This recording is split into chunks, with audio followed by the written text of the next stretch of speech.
Hello energetic बच्चों, कैसे हो आप लोग। उम्मीद करती हूँ आपकी एनर्जी टॉप पे होगी। मैं हूँ सानिया और आप सबका स्वागत है इस अमेजिंग लर्निंग प्लेटफॉर्म पे। बच्चों, जहाँ हम paramedical and senate UP senate entrance exam की प्रिपरेशन करते हैं।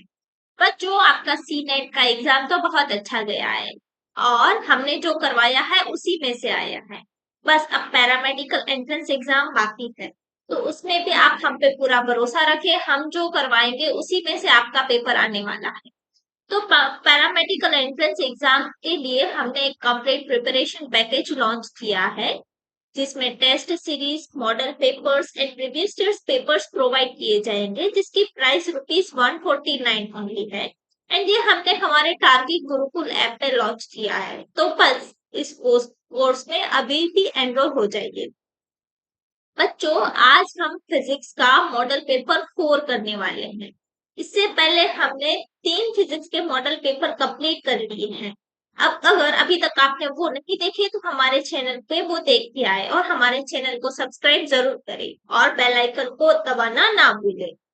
बच्चों, फिजिक्स की प्लेलिस्ट आपको डिस्क्रिप्शन बॉक्स में मिल जाएगी। और बच्चों, अगर आपको ये पूरी पीडीएफ चाहिए तो इस पूरी पूरी पीडीएफ आपको हमारे व्हाट्सएप एंड टेलीग्राम ग्रुप में मिल जाएगी। व्हाट्सएप एंड टेलीग्राम ग्रुप की लिंक आपको हमारे डिस्क्रिप्शन बॉक्स में मिल जाएगी। तो चलो बच्चों, हम हमारा मॉडल पेपर स्टार्ट करते हैं। हमारा फर्स्ट क्वेश्चन है, विच quantity has both magnitude and direction. अगर मैग्नीट्यूड एंड डायरेक्शन दोनों है, मतलब ये कैसी क्वांटिटी है? वेक्टर क्वांटिटी है। स्पीड स्केलर क्वांटिटी होती है, डिस्टेंस भी स्केलर क्वांटिटी होती है, एनर्जी भी स्केलर क्वांटिटी होती है, लेकिन वेलोसिटी है वो वेक्टर क्वांटिटी होती है, क्योंकि वेलोसिटी डिस्प्लेसमेंट अपॉन टाइम होता है। डिस्प्लेसमेंट वेक्टर क्वांटिटी है, इसीलिए वेलोसिटी भी वेक्टर क्वांटिटी होगी। Slope of velocity diagram. बच्चों, मैं हमेशा ऐसे क्वेश्चंस आते हैं तो बताती हूँ कि स्लोप हो तो डिवीजन करो y component upon x component v by d, और अगर यहाँ पे एरिया पूछा जाए तो मल्टीप्लीकेशन कर दो v इंटू t। यहाँ पे क्या पूछा गया है? Slope. Slope v by t मतलब क्या होता है? हमारा एक्सेलरेशन। इसीलिए यहाँ पे आंसर आएगा एक्सेलरेशन। लेकिन यहाँ पे अगर एरिया पूछा जाता तो v इंटू टी क्या होता है? डिस्प्लेसमेंट होता है। क्या होता है? डिस्प्लेसमेंट। तो आंसर डिस्प्लेसमेंट आता अगर एरिया पूछा जाता तो। Newton second law gives the relation between. अब न्यूटन के सेकंड लॉ से हमें फॉर्मूला मिला, F is equal to M into A. इस फॉर्मूला में देखोगे आप तो फोर्स, मास एंड एक्सेलरेशन का रिलेशन मिला। Force, mass and acceleration. बाकी सारे ऑप्शन है उसमें दो दो चीजें हैं, इसमें सब तीनों चीजें हैं, इसीलिए हमारा करेक्ट ऑप्शन डी हो जाएगा। Dimension of work. बच्चों, डायमेंशन के क्वेश्चंस में मैं हमेशा बताती हूँ कि जो सिंपल सिंपल डायमेंशन है वो तो आप इजीली बना लोगे, जैसे वेलोसिटी का है या फिर एक्सेलरेशन का है, उसमें बनाने में कोई टाइम नहीं लगता। लेकिन आपको दो डायमेंशन याद रखना है, एक फोर्स एंड एक एनर्जी। ये दोनों डायमेंशन याद रखो। फिर अगर प्रेशर का पूछा जाए तो फोर्स अपॉन एरिया से मिल जाएगा, पावर का पूछा जाए तो एनर्जी अपॉन टाइम से मिल जाएगा। बाकी तो बहुत सारे निकाल सकते हो, ये दो याद रखने की जरूरत है। हमें वर्क का पूछा गया है। फोर्स का क्या होता है? mlt-2, और एनर्जी का होता है ml2t-2। ये एनर्जी का होता है।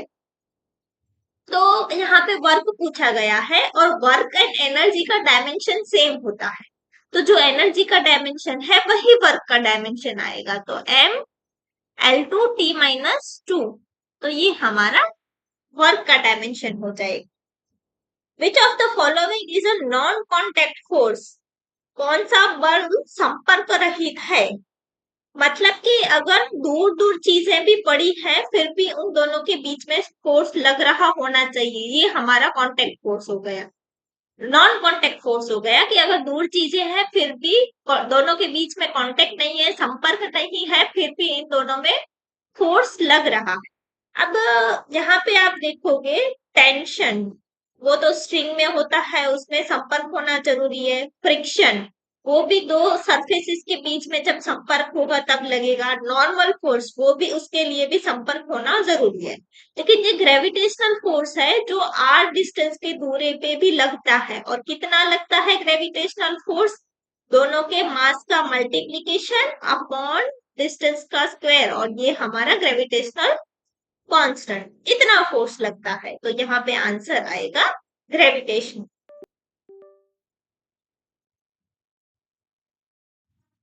Which of the following is a scalar quantity? अब स्केलर एंड वेक्टर वाले बहुत सारे हमने क्वेश्चन कर दिए, scalar quantity and vector quantity.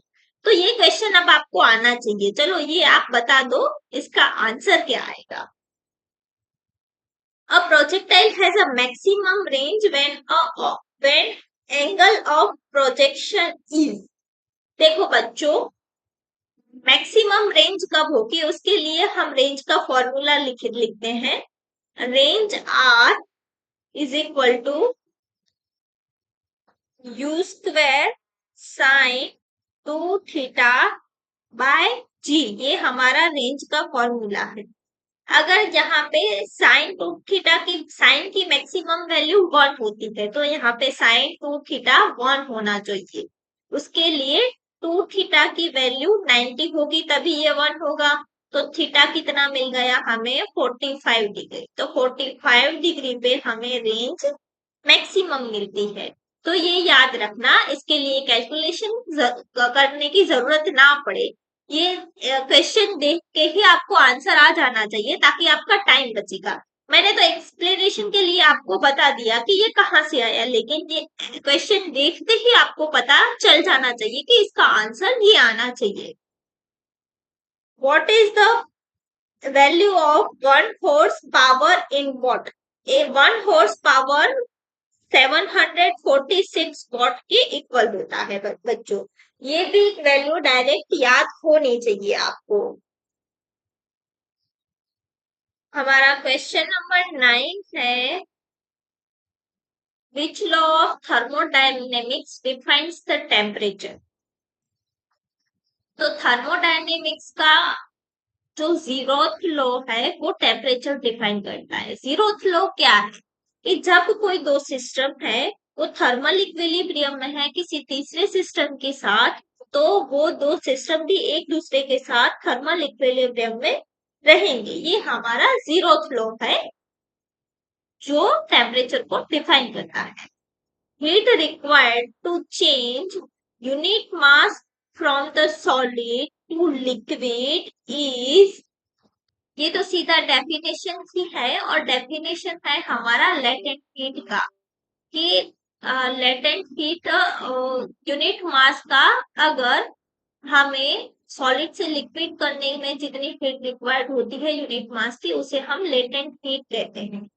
Specific heat की बात करें तो स्पेसिफिक हीट क्या होती है? अगर आप लेटेंट हीट और स्पेसिफिक हीट में कंफ्यूज हो जाए तो स्पेसिफिक हीट यूनिट मास का टेम्परेचर रेज करने के लिए, 1 डिग्री टेम्परेचर रेज करने के लिए जो हीट रिक्वायर्ड होती है वो स्पेसिफिक हीट। और अगर one form to another form, solid to liquid change करना है तो आएगा latent heat. Unit of pressure, ये भी अब आपको पता है, तो या इसका आंसर आप कमेंट में बताएं।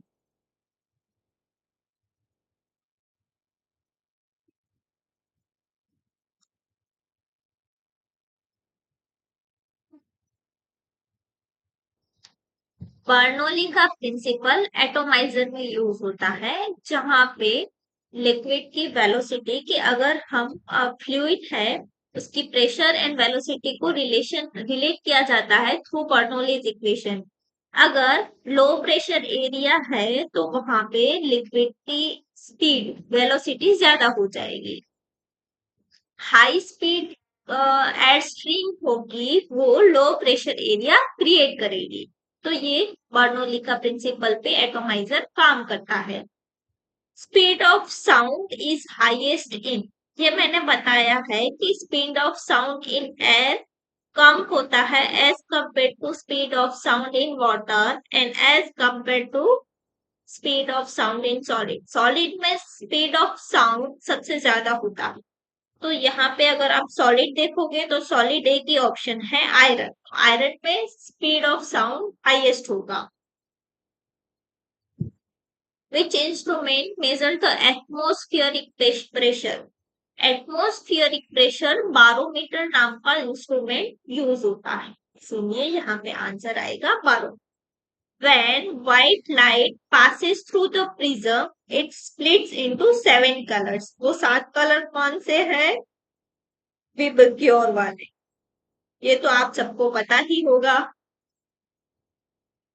Power of lens is measured in, power of lens is measured in a dioptre. Dioptre नाम का यूनिट है जिसमें हम लेंस का पावर मेजर करते हैं। डायोप्टर किसके इक्वल होता है? 1/मीटर के इक्वल होता है। यूनिट ऑफ फ्रीक्वेंसी, फ्रीक्वेंसी क्या होता है? 1/टाइम पीरियड और 1/सेकेंड, जिसे हम हर्ट्ज भी कहते हैं। क्या कहते हैं? हर्ट्ज। तो यूनिट ऑफ फ्रीक्वेंसी आ जाएगा हमारा hertz. If focal length is +20 centimetre the lens is, अब देखो यहाँ पे लेंस पूछा गया है और फोकल लेंथ प्लस में है। प्लस में फोकल लेंथ कॉन्वेक्स लेंस की होती है। किसकी? कॉन्वेक्स लेंस की फोकल लेंथ प्लस में होती है।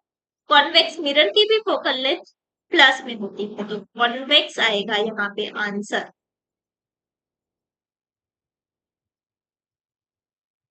Which of the following is not a magnetic material? इसमें से कौन सा मैग्नेटिक मटीरियल नहीं है, ये हमें बताना है। तो यहाँ पे देखोगे आयरन, कोबाल्ट, निकल, ये सारे मेटल्स हैं, लेकिन ग्लास है वो मेटल नहीं है। आप देख के ही बता सकते हो कि इसमें से ग्लास आएगा जो मैग्नेटिक नहीं है। Which device is used to convert the solar energy into electricity? ये आजकल सब लोग अपने घर पे भी लगा रहे हैं सोलर सेल्स, जो सोलर एनर्जी को इलेक्ट्रिसिटी में कन्वर्ट करता है। तो यहाँ पे हमारा आंसर आएगा solar and cells. Ohm's law क्या है कि कोई एक कांस्टेंट टेम्परेचर पे कोई कंडक्टर में करंट फ्लो हो रहा होगा, वो जितना हमने पोटेंशियल डिफरेंस अप्लाई किया होगा उसके डायरेक्टली प्रोपोर्शनल होगा। इसको अगर हम सिंप्लीफाई करेंगे तो V is equal to IR मिलेगा। तो ये हमारा ओम्स लॉ है।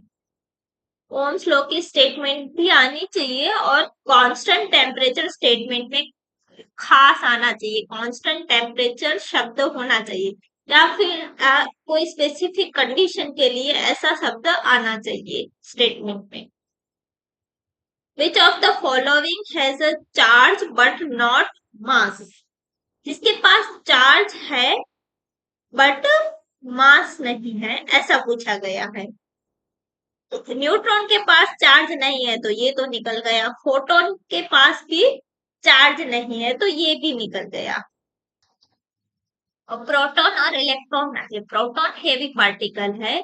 इलेक्ट्रॉन के पास भी मास होता है, लेकिन ये इलेक्ट्रॉन का मास है वो लगभग लगभग 2000 गुना 2000 पार्ट का होता है एज कंपेयर टू प्रोटॉन का मास।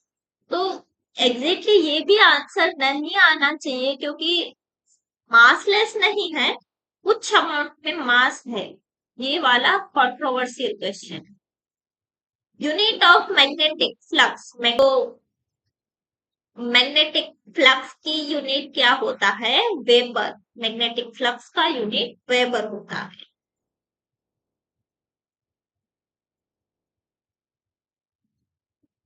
इन electric motor electrical energy is converted into, motor है वो इलेक्ट्रिक एनर्जी को मैकेनिकल एनर्जी में कन्वर्ट करती है, इसीलिए यहाँ पे आंसर आएगा मैकेनिकल एनर्जी।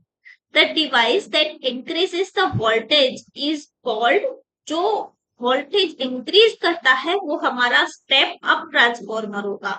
जो वोल्टेज डिक्रीज करता है वो स्टेप डाउन ट्रांसफार्मर होगा।